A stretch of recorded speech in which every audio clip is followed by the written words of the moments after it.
So it's week number 2, taking a look at our next opponent, who is the Chargers, taking a look at the offensive tendencies, where they stand statistically on offense and all that good stuff when it comes to prepping for our next opponent.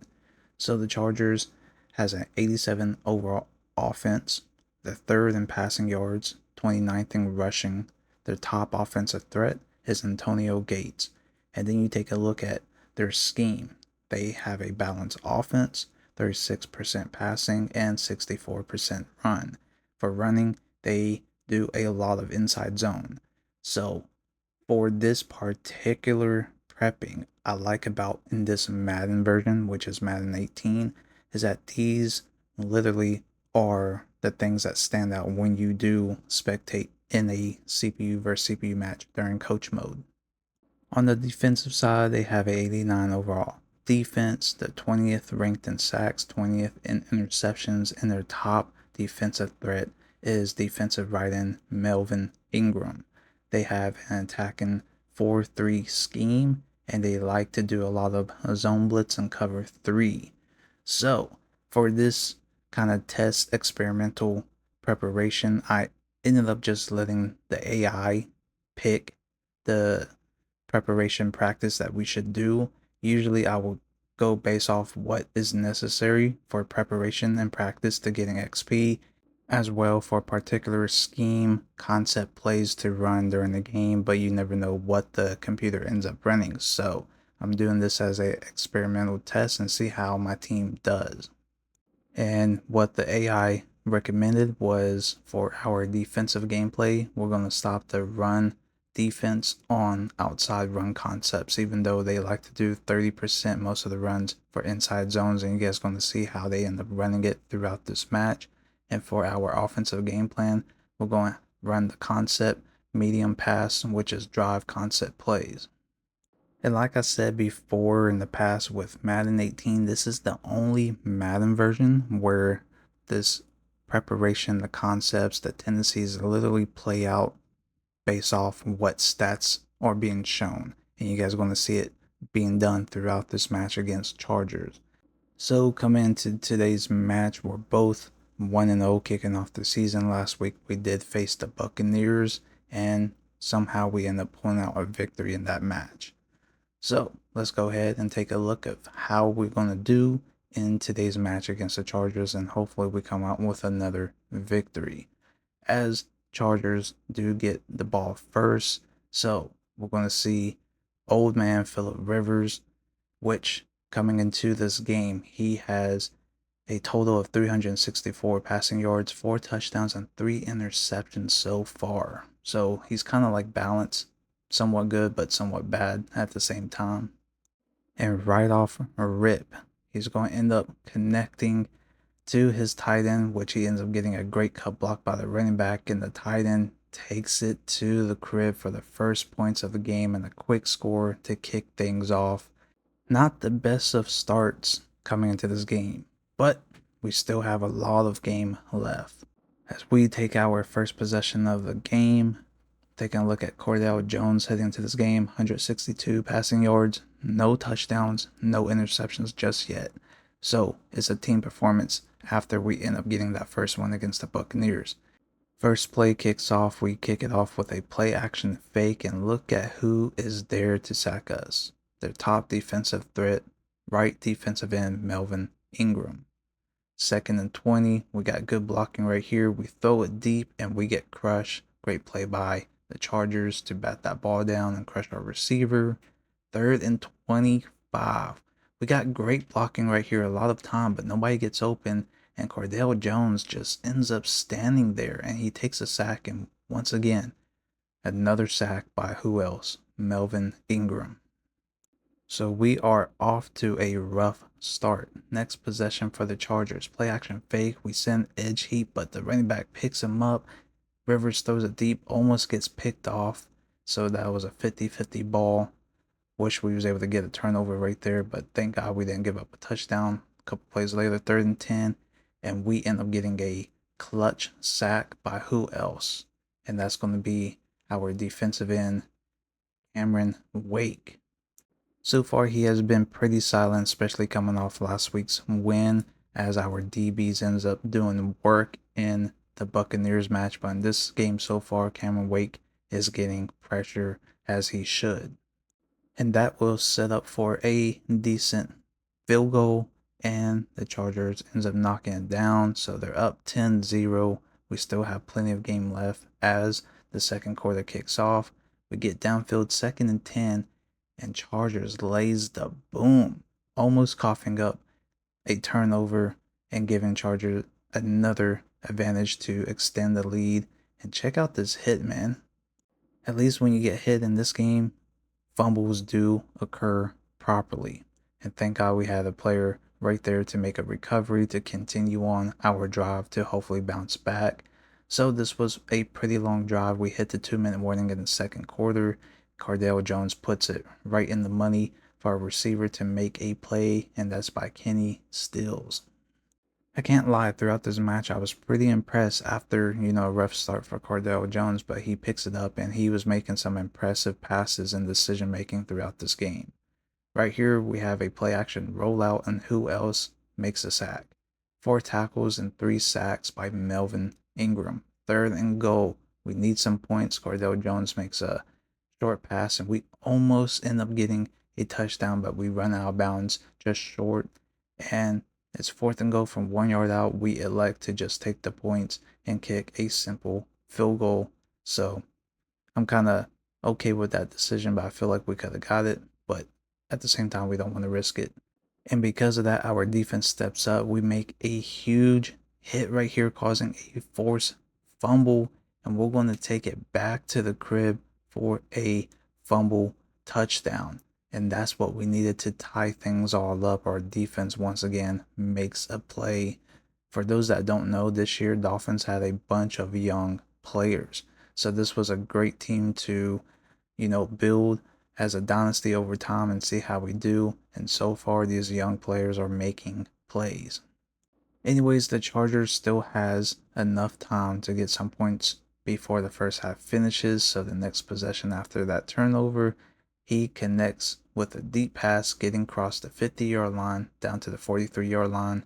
Very next play, Philip Rivers is throwing some dimers as he ends up connecting with another huge play pickup. 10 seconds left, 1 timeout left, and we got pressure with Cameron Wake, who comes in a clutch situation to make a play. So we hold him for a field goal. Can we get a missed field goal? And that's what happens.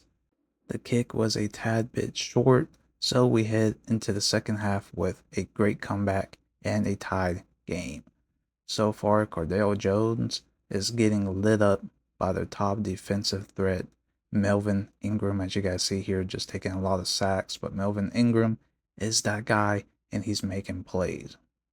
Hopefully, we head into the second half with a little bit more pass protection against him to help us out on offense.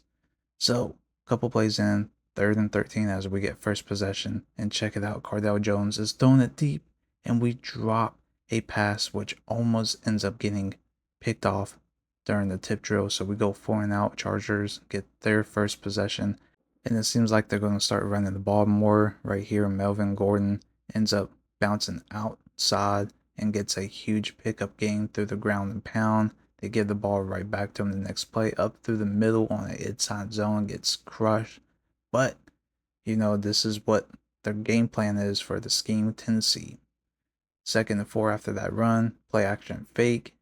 Philip Rivers has all day, and then we have our D tackle powering through to get to him and making a huge sack.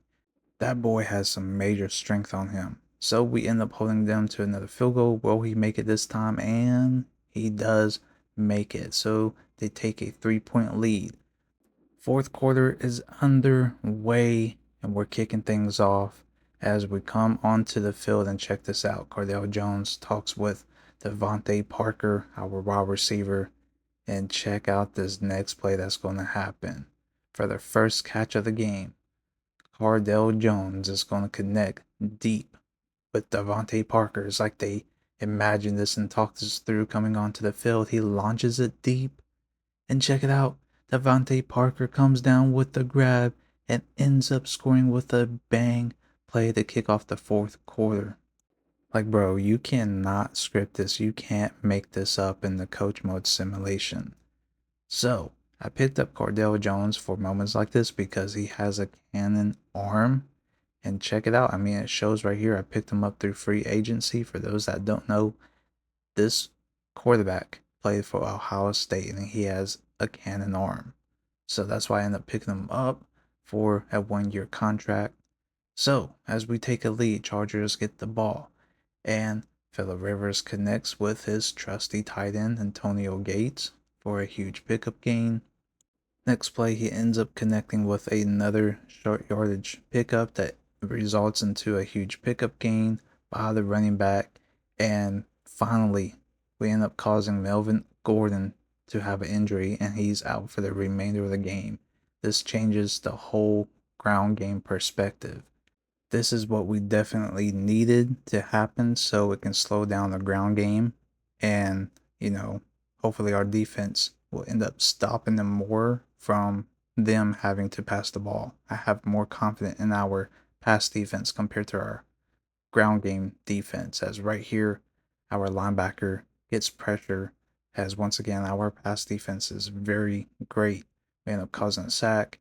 Later on, 3rd and 8, and look at the ground game. Backup running back comes in and just powers through for a first down pickup. Couple plays later, 3rd and 4, under 2-minute warning, Chargers runs a no huddle offense, and check it out. Who comes off the edge free? And that's Cameron Wake. I thought we was going to have another fumble pickup return for a touchdown, but our D tackle ends up slowing down and he gets caught. But this was another clutch play for us on defense, causing a turnover. So it comes down to this 3rd and inches to seal the game. Instead of running, we hit him with a play action fake, and Cordell Jones makes a great pass to seal the game. If it wasn't for Cameron Wake making all these plays on defense, I don't know what would have happened throughout this match. And then, of course, for us to take out their ground and pound running back to seal the game, possibly near the end of this game, from them running the ball into the red zone, I think there would have been a different result. But I like the end results that we got. Our defense stepped up, and to end up getting a victory over a team that is overall much more better than us is kind of crazy. But like I said, anything can happen in these type of simulation matches. So right here you see another thing that I like about this Madden version is where it was a challenging grind concept. So when you get certain allocated XP for each individual player based off their performance, their ratings do cost a certain amount of XP to boost up, and you only can boost it 1 to 2 times depending on how much XP they earn during that match for hitting game goals. So this is another great thing that made it much more of a challenging experience to improving your team overall in certain players and certain rating areas. Compared to now, they just made it so much more easier instead of a challenging grind system where, players, pretty much every single player will have like a skill point where they can put to a certain category where they get a ton of multiple ratings boosted at one time. And I feel like that's just an easy way compared to what we had back then with this Madden version, which I believe this was the last Madden version that had this concept. And the same thing applies for the coaching carousel. Now, I know for current Madden, there's a lot more to it, makes things much more easier. And of course, I forgot to showcase the game day goals for my coach to complete, but you guys see right here for the end of the game results. So I did complete by getting 4 sacks, win the turnover battle, and win by 3 points. Of course, the same concept applies where you use those XP points to boost certain areas that you want to.